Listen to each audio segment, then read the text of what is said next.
Hello everyone, I am Bharat Singla and welcome to CodeChef. Here you'll find everything to learn and master competitive programming. So you know the drill with YouTube. If you have not subscribed yet, then make sure to subscribe to the channel to not miss any of the future videos. Great. So let's get to some real business. Till now, whatever you have learned was to build a strong foundation, but now it is time to apply all of that and get to some real stuff. So let's us all today learn about the depth first search algorithm, which is a graph traversal algorithm. So when I ask you to find the minimum or the maximum or the sum of all the elements in an array, so how do you do that? So for that, you traverse on the array, right? So it's very simple in Python. You simply do for I in list. In C++ or Java also, you can again use a for loop for I from 0 to size minus 1. Or you can again do something like for int I colon array, right? So that's how you traverse on all the elements of an array. For a linked list though, you do not know about the entire linked list at once. So what you do is you say node is equals node dot next. And this way in each iteration, you move to the next neighbor, right? And that's how you traverse a linked list. But when it comes to traversing a graph, so how do you do that? So depth first search and breadth first search are both algorithms to traverse a graph. So for both of them, the goal is the same, but the approach is different. DFS is a depth-wise algorithm, whereas BFS is a breadth-wise algorithm. So let us all discuss about that. But before, I want to remind you on how is a graph stored in a code. So you have all the nodes, right?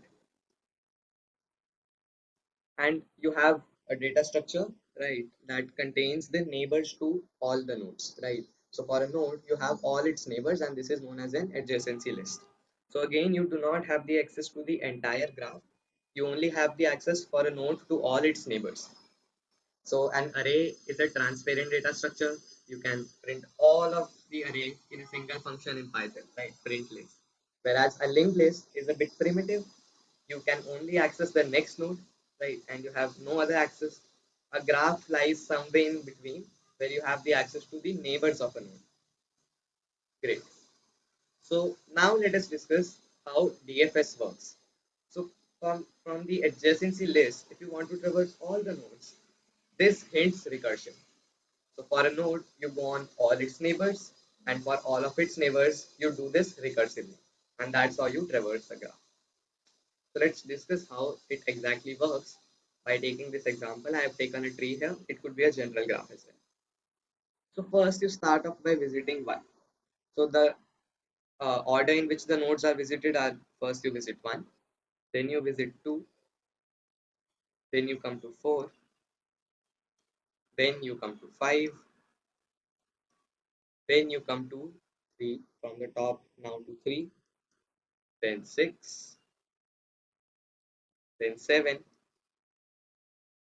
then back to 8, and here you finish. So you have visited all the nodes, right? So this is the sequence of a depth first traversal, and a DFS works depth wise.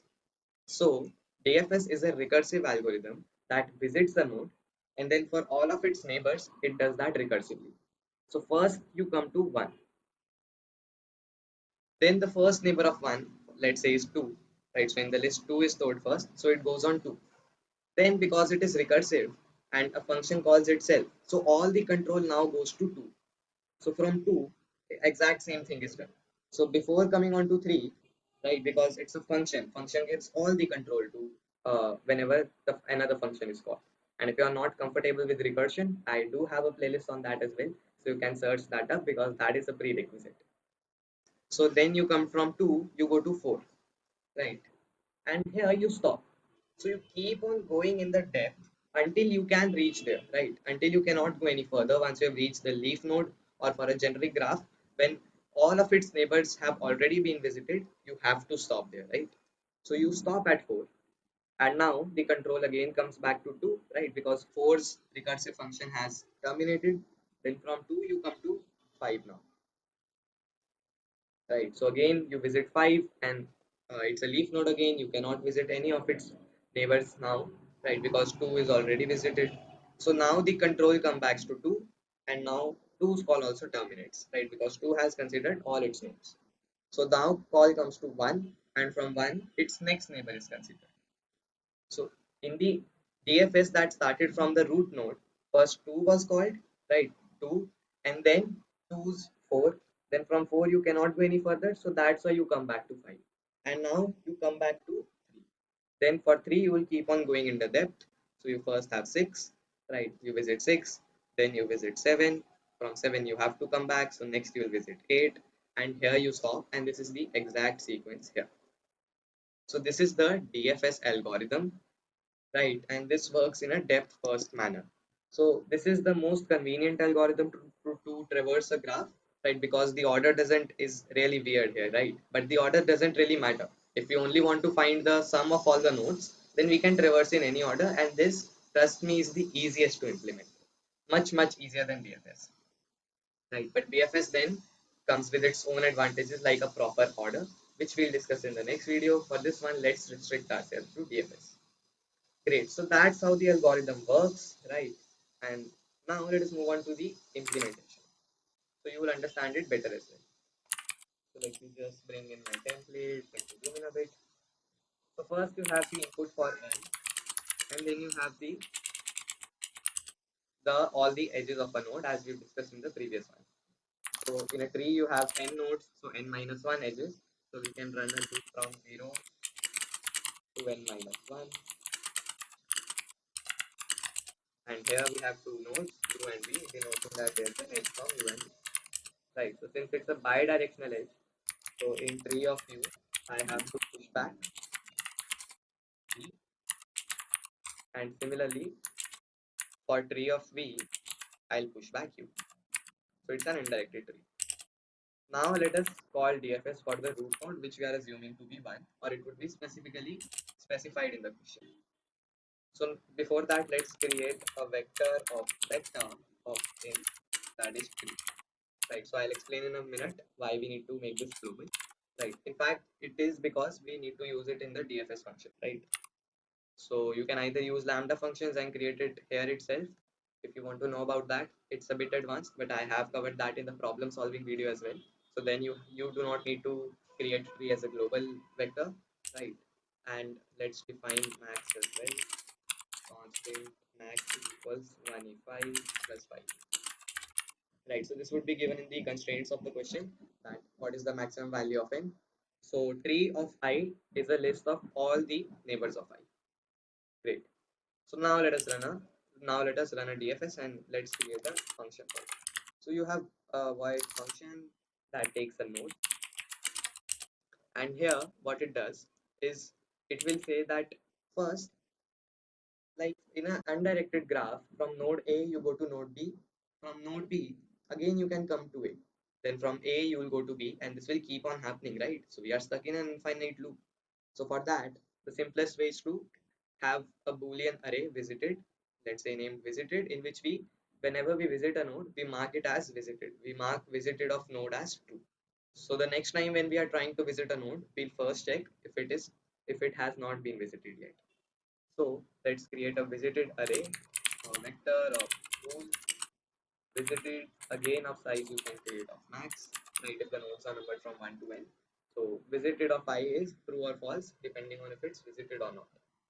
So you first mark node as visited, right? And then you go on all its neighbors, which would be done like this. Or sorry, tree of node. So neighbor is all its neighbors, and you simply call a DFS for neighbor.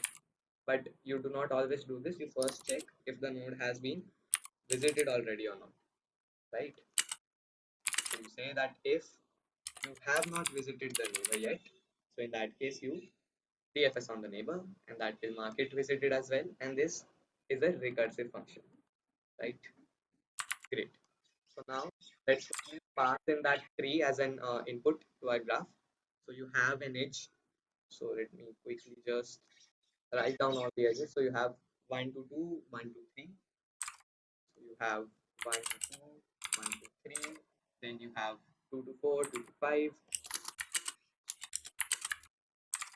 The next you have is from 3 to 6, then from 6 to 7, and 6 to 8.